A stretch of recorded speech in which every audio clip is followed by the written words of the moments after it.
Hello guys, magluluto tayo dito ng beef pochero with chicken. So magpa-fry na tayo dito ng saging. Pag naluto na siya, ibabalik na rin naman natin sa isang side para maging ganito ng kulay niya. So tanggalin natin siya, isunod naman natin yung patatas. Kung anong pagkakaluto natin dun sa saging, ganoon din sa patatas. Babalik ta rin lang at saka hanguin pagkatapos na siya kung maluto na siya. Pagkatapos magisa na tayo dito ng sibuyas. Pagkatapos ng sibuyas, isunod naman natin yung bawang. Isunod naman natin yung sausage. Halo-haloin na lang natin guys.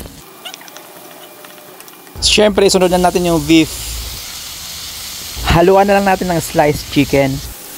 Lagyan na lang natin ng laurel. Isunod na lang natin dyan ang tomato paste.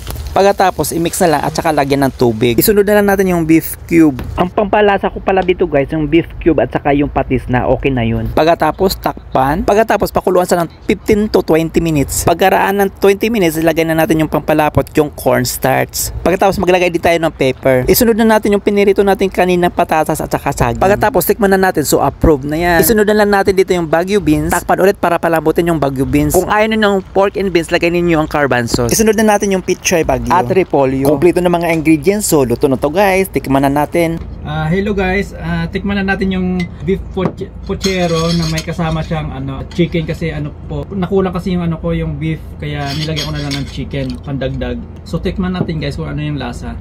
Kung gusto niyo po mag-update ng mga video ko, click lang po at saka like, comment mga video ko. Unahin natin guys yung saging. Sarap guys. Kung sa Arabic pa, miya. Kung sa Ilonggo, namit. Kung sa Bisaya, lami kaayo. Delicioso. Thank you for watching guys. Bye bye.